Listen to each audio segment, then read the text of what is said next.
Well, I don't really know how to start this video, um, but my name is Mitchell. I go by the artist name MFFM, and I would like to talk about my experience with anxiety and general mental health issues. Um, to give some context, I am 26 years old. I'll be 27 in September. And there have been certain moments in my childhood that I remember having anxiety. Um, but I think I've dealt with it very upfront for maybe seven or 8 years now. Um, that's kind of when it started to be uh, definitely a lot more present in my life. Um, so yeah, um, I have recently started doing therapy, which is provided by the Canadian government through a local hospital. I was able to go to a walk-in clinic when I was having really bad mental health, and they referred me to a place that I've kind of been in contact with for the past half a year. Um, Unfortunately, in Canada, like healthcare can be free, but it usually takes people a really long time to get the help that they need. Um, Thankfully, this walk-in clinic was pretty on it about leading me in the right direction, but I'd imagine if things were worse for me, in my mental state, it would have been extremely difficult to find where to get help. It's uh, I believe that it's the design is not as good as it should be, um, and it takes way too much time for people to get help, for people to get the surgeries that they need. Um, you know, there's a lot of mistakes that are made in the medical field, and a lot of people are not really taken as seriously as I believe they should be. Um, and yeah, we need to make improvements to our healthcare system. Um, but enough about that. Um, I had a really nice, um, really positive upbringing. My parents are amazing. They've always supported me in in what I want to do, and they've been very kind and patient, and very rarely had I, you know, been yelled at as a as or I was never abused or anything as a child. Um,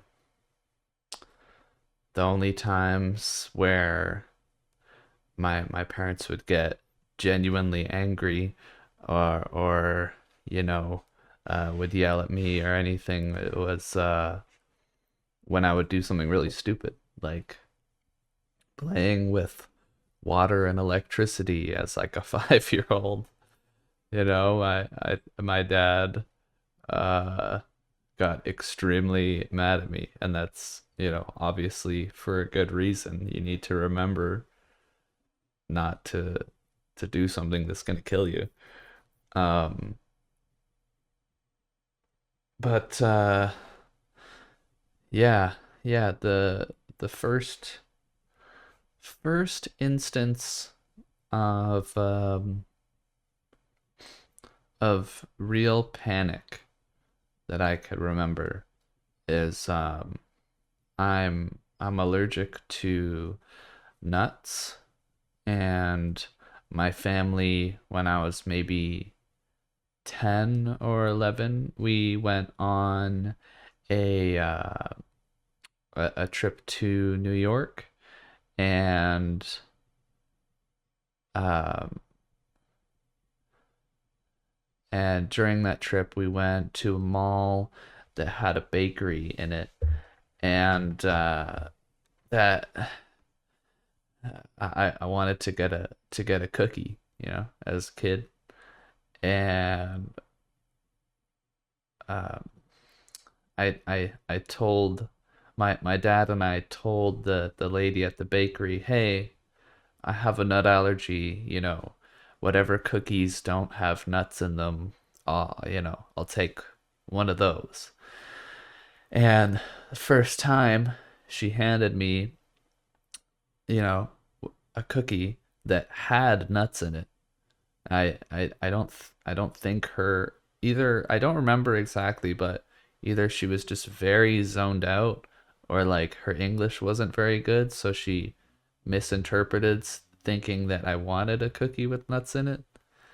Um, but yeah, so she handed me a cookie with nuts in it, and then my dad noticed, and he was like, "Hey, you know, what the heck? Like, uh, make sure the one that you give him does not have nuts."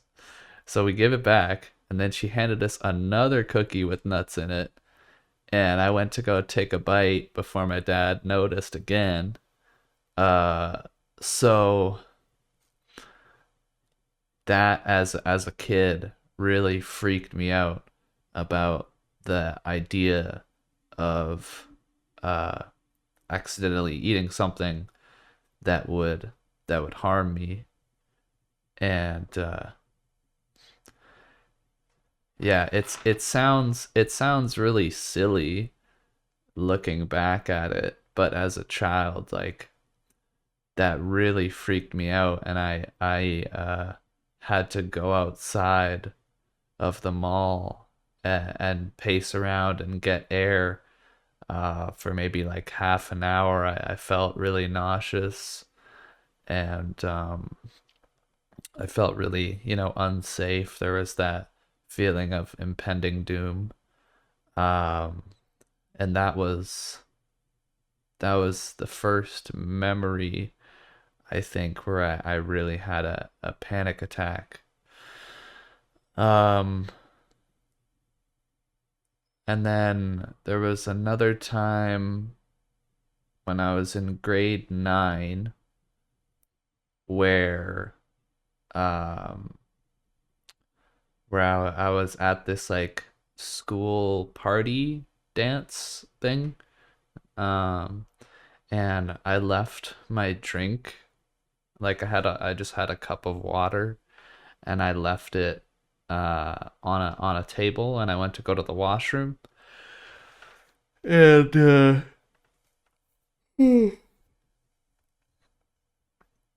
and yeah, I went to go to the washroom, and I came back and took a couple drinks of my water, and for some reason I as soon as I drank it, I had the thought of like, oh, what if someone put something in my drink because I left it unattended? And that idea made me like completely spiral into almost convincing myself that someone had drugged me, and it gave me a panic attack so bad I had to leave. Um, so that was pretty wild.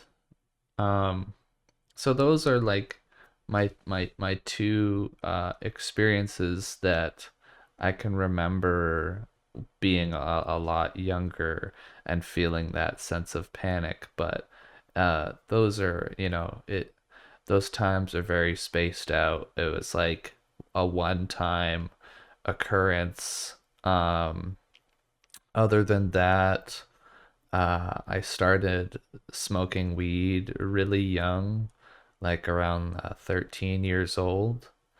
And uh, I, you know, my body and my brain definitely have a little bit of a love-hate relationship with cannabis.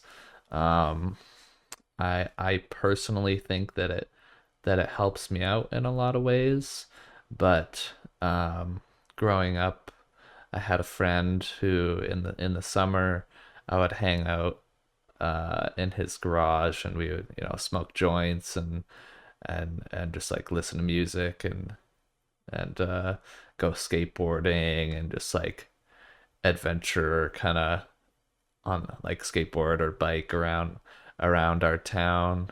And some really really good memories there.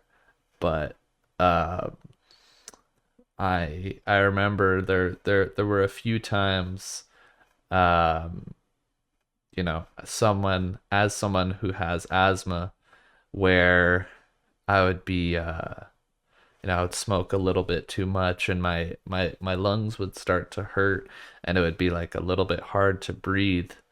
And I think, with the panic and also being high, it would uh,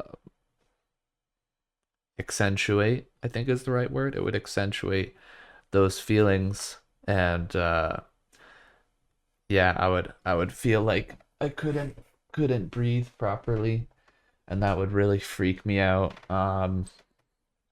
The first time, kind of a funny story. The first time I actually got high, I I was in his garage, and I started freaking out a little bit, where I was going like this involuntarily. I was just spinning, and I didn't realize. I was like, "Yo, man, why does it feel like I'm spinning?" And he looked at me and he was like, "Hey, man, yeah, you look pretty pale. Maybe we should get some fresh air." And it was the middle of the summer, and yeah, it was dark in his garage, and I didn't, I didn't feel very good. But as soon as he opened the garage doors and the sun came in, it felt like I was like walking into heaven. And it was really uh, it was a moment that felt amazing at the time. Um, it was really it's definitely funny to think about now. So after that moment in New York, um, it kind of triggered me to have a lot of food anxiety. So, uh, my I was a really picky eater growing up, but that made it a lot worse. In the sense where I was afraid to try a lot of foods that I hadn't tried before because I didn't know if they would be safe for me. Um, like I would constantly check the ingredients on everything. Um, I still have a little bit of that anxiety now, and it is something that really, really does annoy me.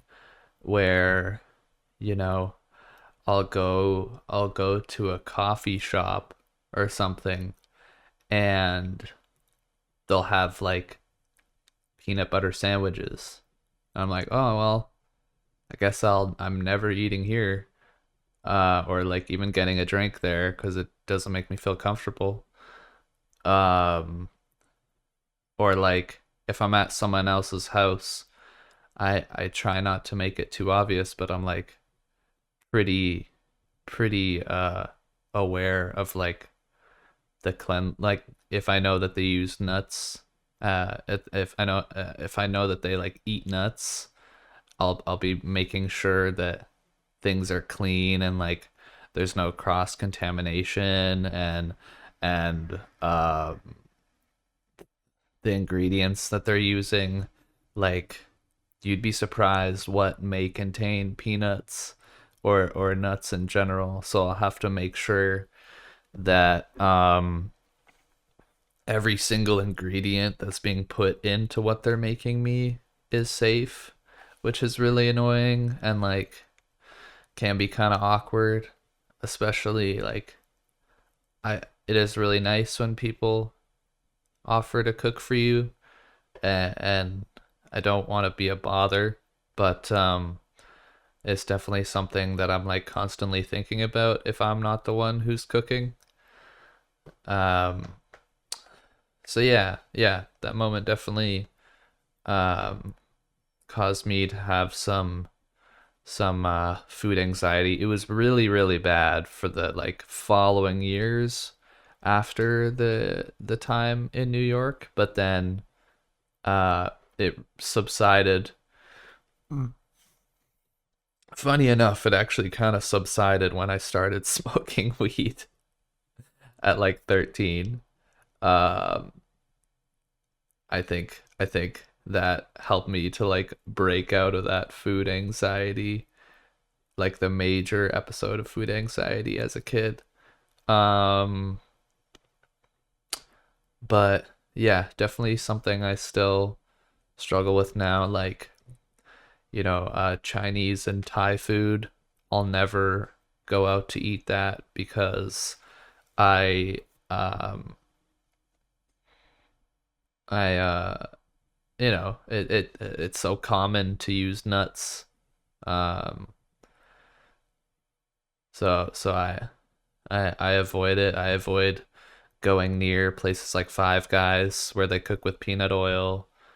Um, yeah, so a lot of avoidance of things due to the food anxiety, and when I end up later in this video when I talk about my other anxiety, that causes avoidance of things as well. Um, so um, I when I was I think when I was 17, I shattered my tibia and fibula into 18 pieces, and that's my on my right leg, and I have a can't really see it, but I have a plate and bolt in my knee, and I have a steel rod through my leg, and nuts and bolts and another plate in my ankle. Um, it was a really major surgery where the doctors told my parents while I was in the surgery, or I don't know if it was while I was in the surgery, but the doctors told my parents that I had a oven's beeping, that I had a 75% chance I'd never walk again. So thank you to everyone who prayed for the surgery to go well. Thank you to the surgeons who did the best job that they could. I'm able to, you know, walk again. I was in a wheelchair for half a year. There were definitely a lot of times, like a lot of days that were really hard during the healing process. I think I was told I'd be able to walk again after like three or 4 months, but my bone wasn't um wasn't like the bone wasn't melding together. It wasn't healing properly. So, um, my parents, um, they bought a machine. It's actually very, very interesting. They bought a machine, I believe it's called Exogen, and I think and it's like this newer technology where you would you would wrap uh this like Velcro with I don't know exactly how it works. It's I don't you would wrap this like Velcro with electrodes with like an electrical signal connected to this machine, and the machine sends like a certain energy. I don't know at all how it works. It sends this like signal to the bone to get it to heal. Is actually, now that I'm remembering and thinking about it, it's actually very fascinating.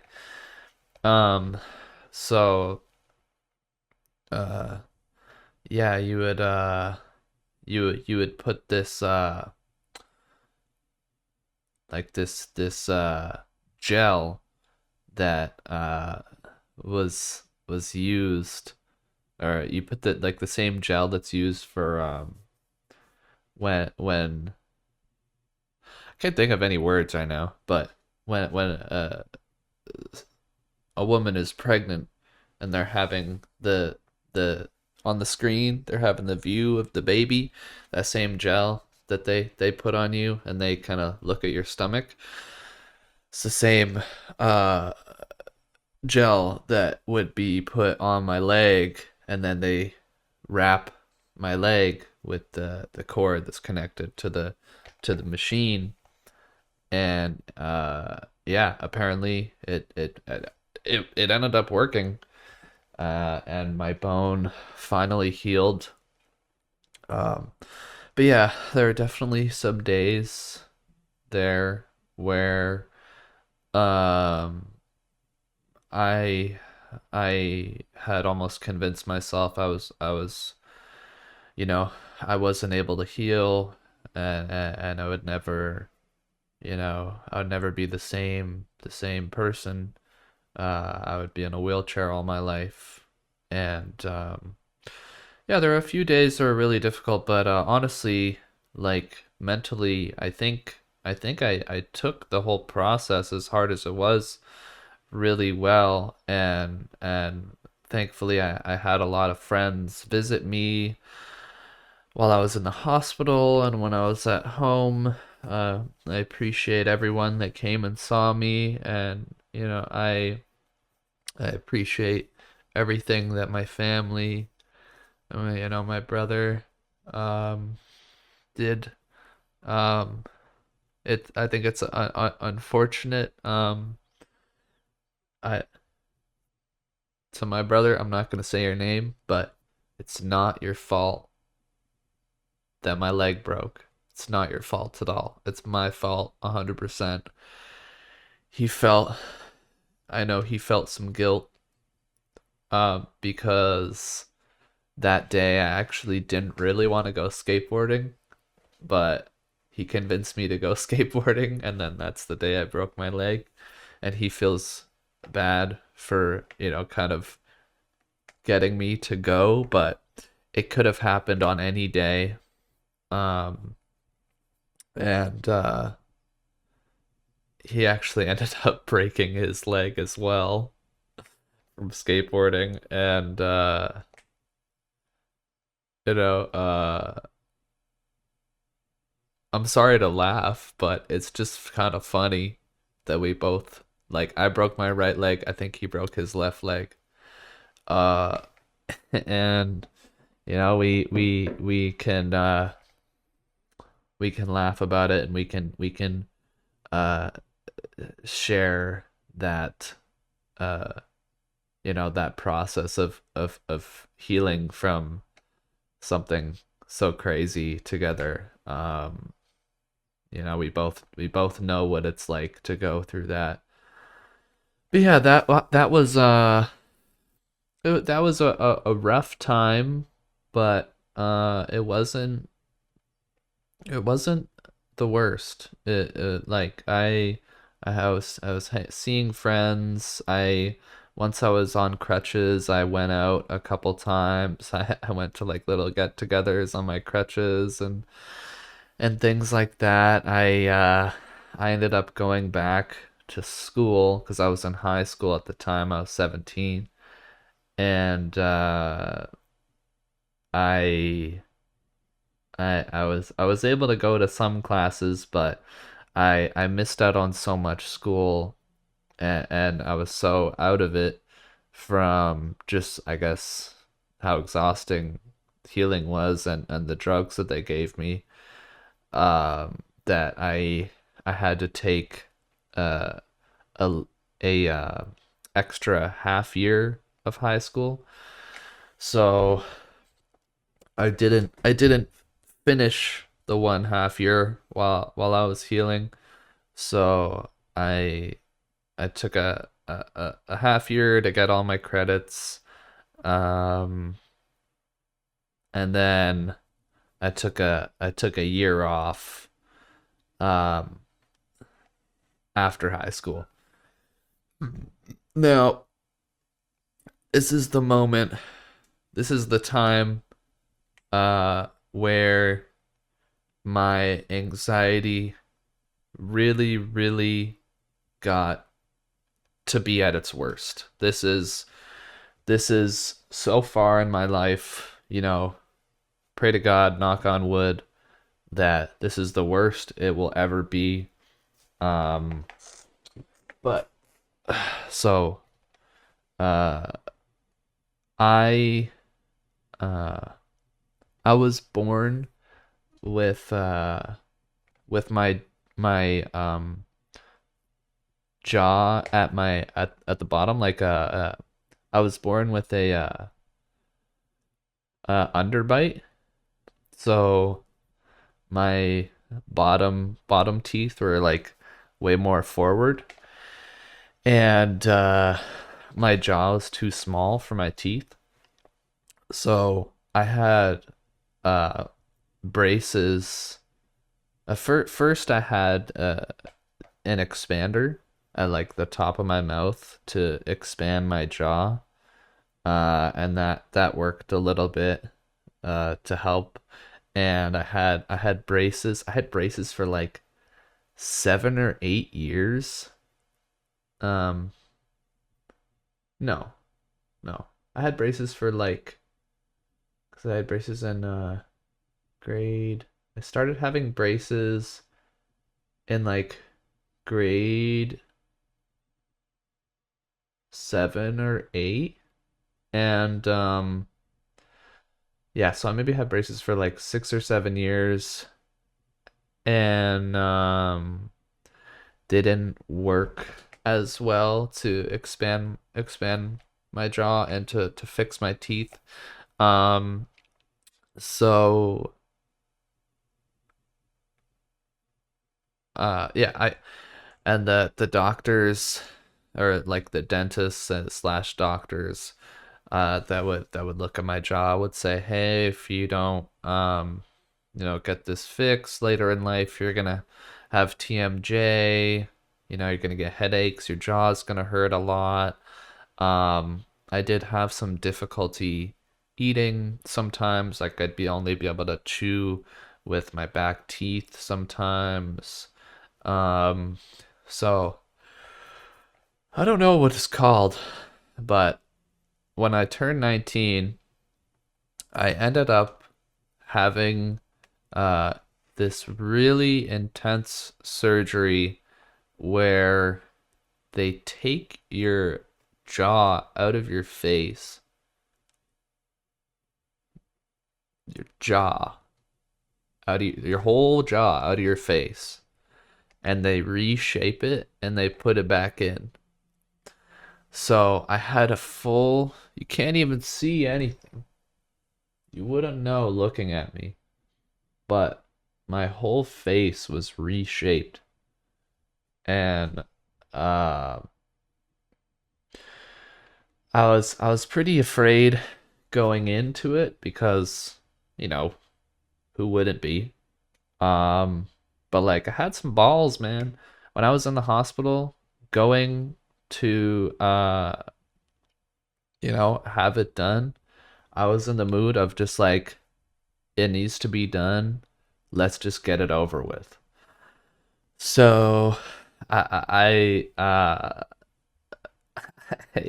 went and like walked around the hospital to find the room, and I just walked into the room with my gown ready to go. And yeah, pretty disturbing. I remember just laying in this room with lights, like just bright lights on me, surrounded by surgeons. And before they gave me the gas to knock me out, I remember hearing them sharpening their tools, and that was pretty disturbing. But so surgery on my face happened. It was a success. Everything was good. Um, I was obviously like super drugged up, really swollen. I think I was in the hospital for maybe a week, or like, yeah, maybe a week and a half or something before going home.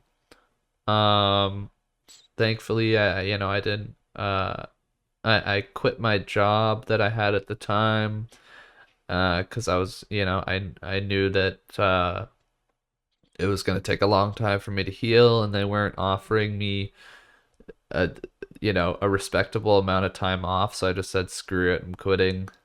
Um, so I didn't really have any responsibilities while I was healing. Um, my family was extremely supportive. They made me a lot of uh, you know, blended. They took my favorite foods and they blended them.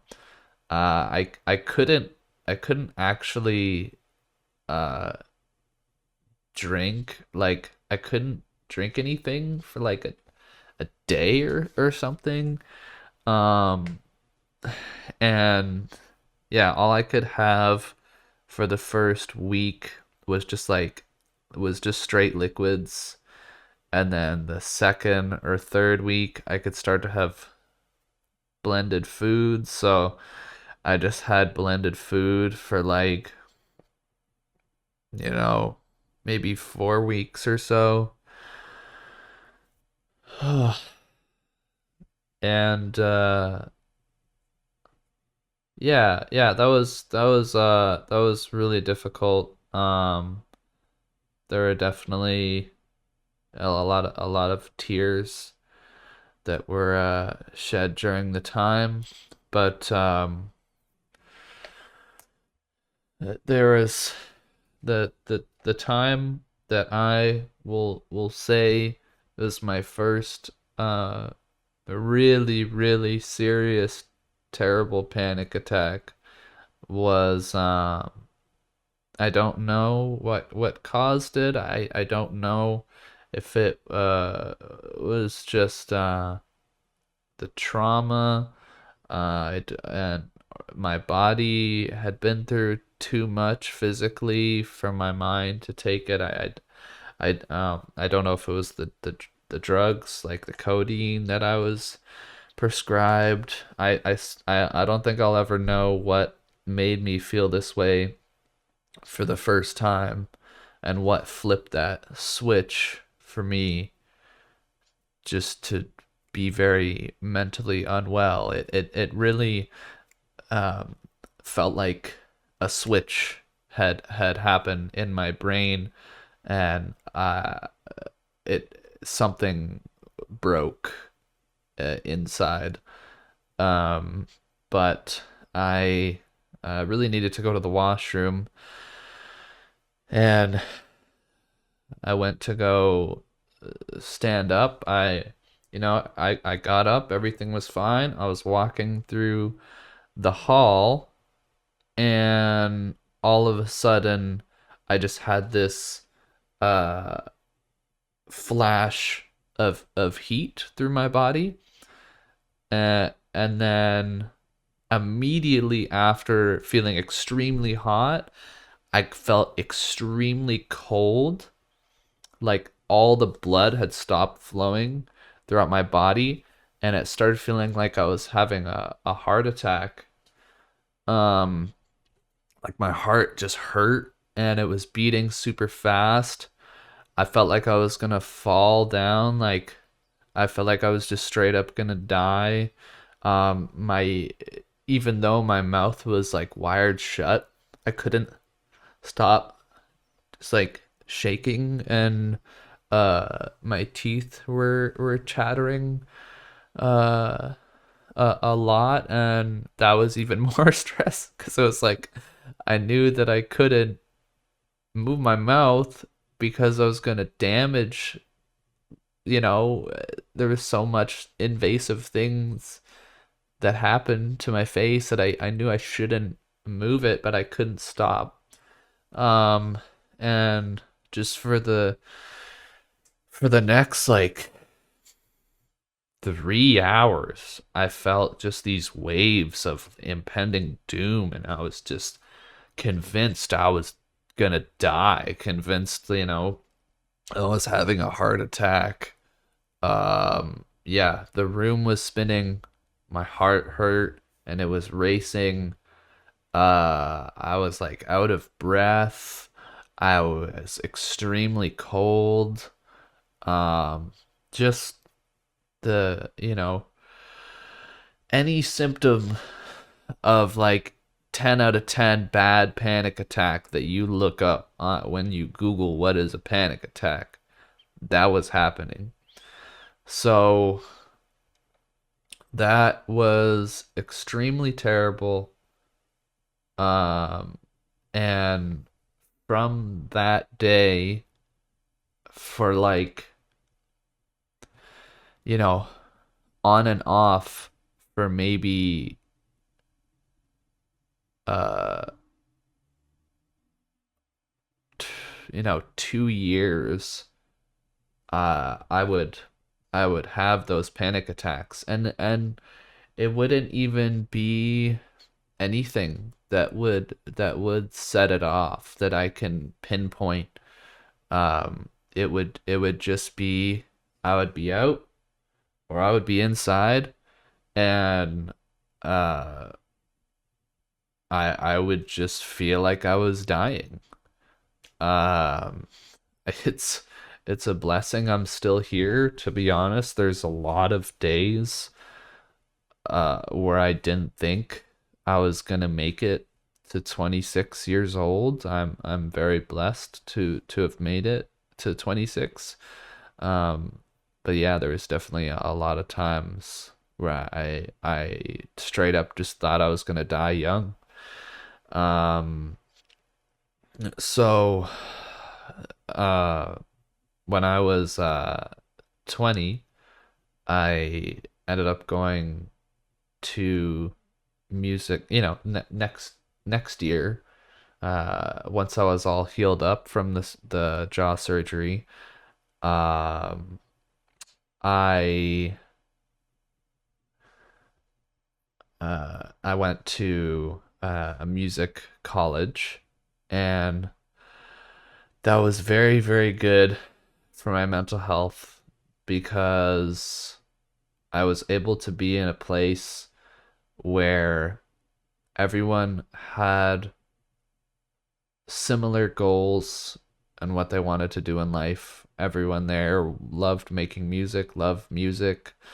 Um, there are a lot of really nice friends that I met there. There were a couple of like romantic moments that I had in college, which were was really nice. Um, and that, I think just mutual love, whether it be as friends through music or a romantic, um, it kind of healed my soul and my heart and my brain in a way. And if any of you are listening to this, I am rooting for all of you. Don't stop making music. Don't stop chasing your dreams. Um, but yeah, um, that was a really good time for me, and I definitely learned a lot from the people that I was in school with. There was a lot of people from like all over the world who were there, a lot of international students. Um, and they had like some really good knowledge on just like music production and creative ideas. Definitely a lot of people with like a driven artistic soul. Um, yeah, after college, I definitely noticed around the age 21, 22, um, as getting out of school, I had a lot more free time and I guess a lot more time to think. And um, that brought about a lot more anxiety again, just general anxiety, nothing really in particular that I can remember.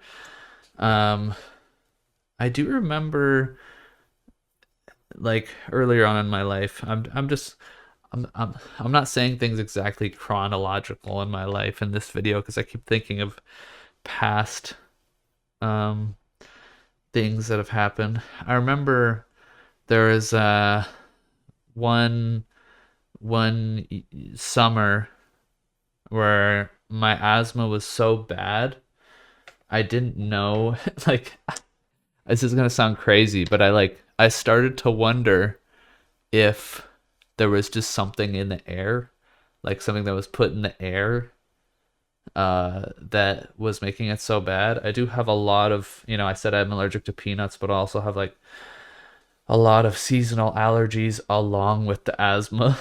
So that makes it hard sometimes to like go into nature, even though I really, really love nature. Um, so let me think here. Where was I? Yeah, so around 2021 to like 23, I don't really remember too much of what I was doing. I think I had a couple of different jobs. Uh, one of them, which really messed me up, was an appliance delivery job. So I would deliver uh, ovens and fridges and like just really heavy like dishwashers and all that to people's houses in like some of the cities around me. I was actually the truck driver, which was fun. That part was fun. Um, but yeah, I would have to lift these like really, really heavy appliances. And with context from what I was saying before, my body's been through a fucking beating, dude. So having to lift really heavy stuff probably wasn't the best career choice for me. Um, with my unevenness of my body, with my muscles because of my leg, uh, I didn't have the best posture and I really messed up my back working at that job. And I don't blame anyone else but myself for that. It was a very stupid choice that I made. Um, and yeah, that has been uh, kicking my ass for years. I have had to get like orthotics made to help my posture. I have this chair here. It's the Leap V2 by Steelcase. It's usually, I think, new. It's like 900 or $1,000, but I bought it on Facebook Marketplace off of someone for like 400, 450 or something like that. So basically half price. I've gotten a new mattress. I've spent thousands of dollars on massage and chiropractors and physiotherapists. Um, I've tried different yoga. Um, I have a foam roller.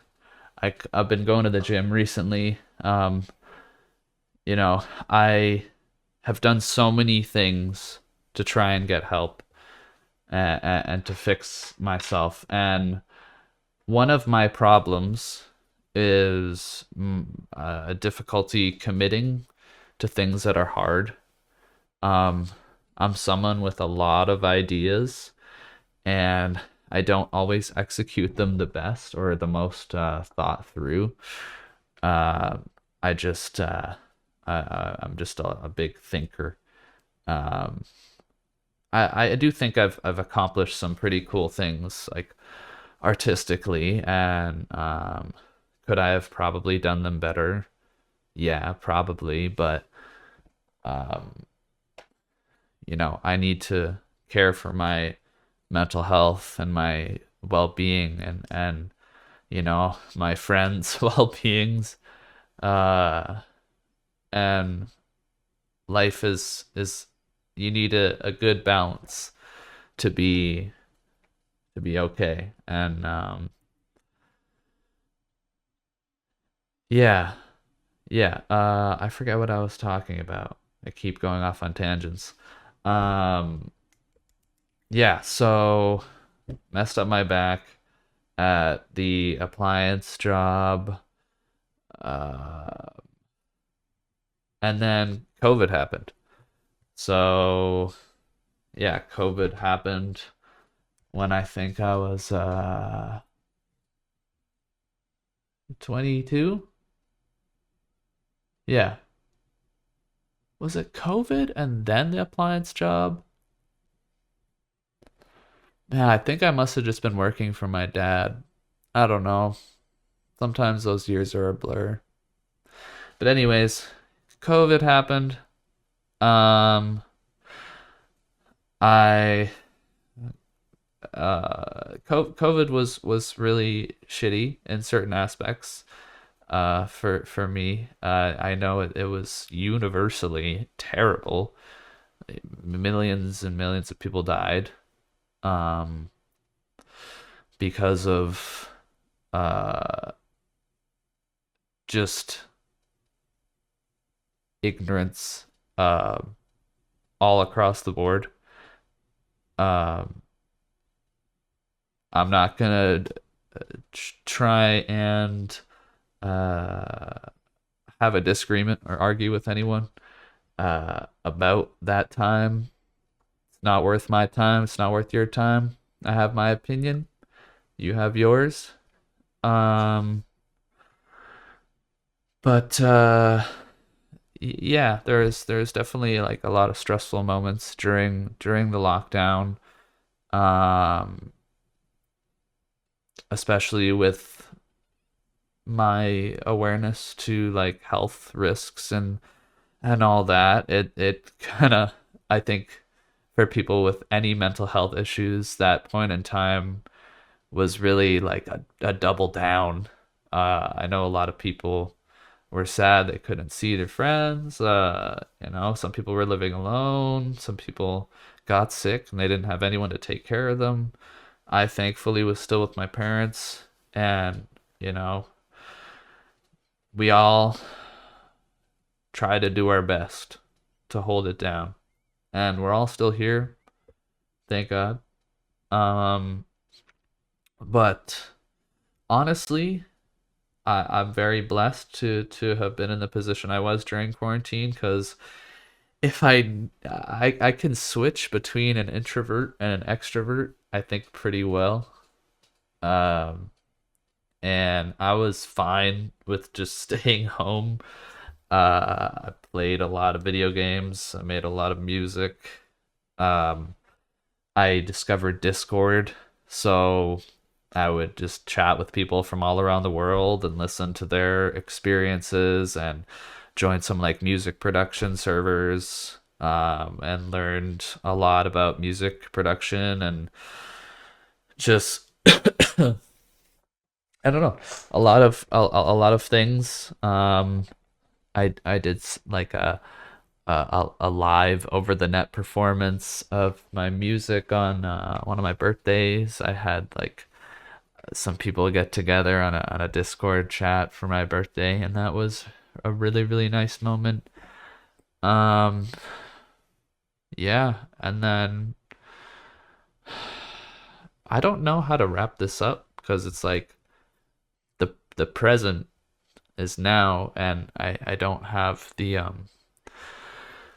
time to actually think about everything that's happening in my life, like in the past 2 or 3 years, now being 26.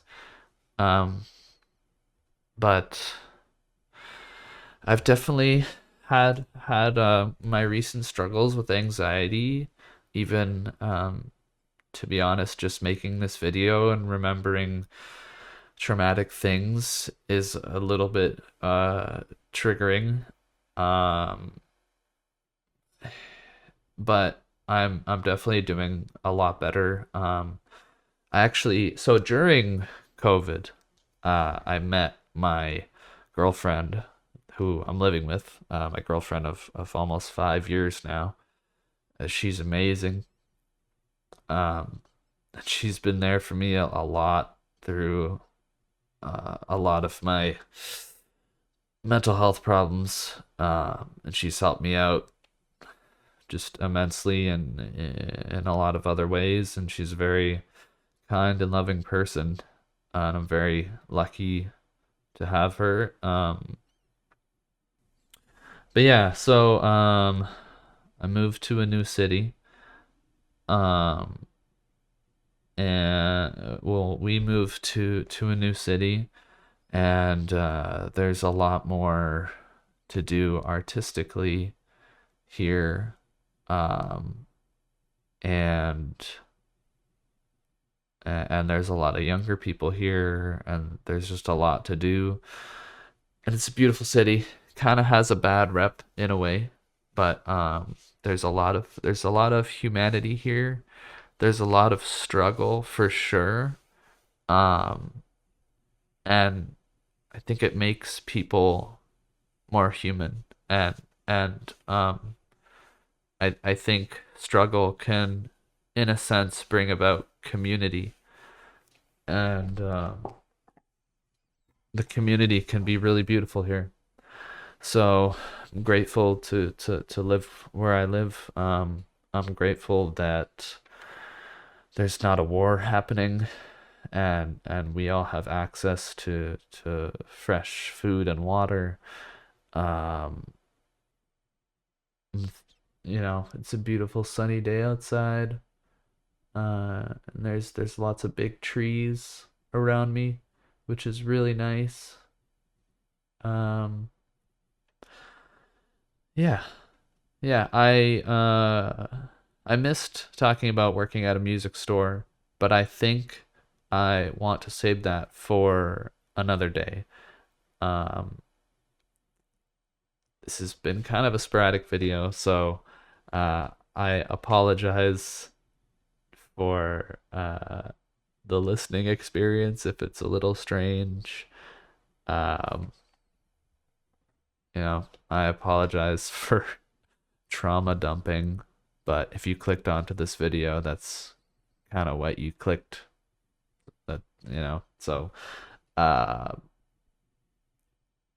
yeah, I hope everyone has a beautiful, blessed day, and uh, believe in yourself. You can get better. Um, there's a reason that you're here on this earth. Everyone can accomplish something beautiful and be a beautiful person. I've seen people that have been through things way worse than me, be kind and patient people. And I personally believe that, like, I've seen people with so much money, and so much clout, like so much attention, so much power, be miserable people. And I've seen people with almost no material possessions at all have the brightest souls. So wherever you're at, just have faith, and everything will be okay. Peace out.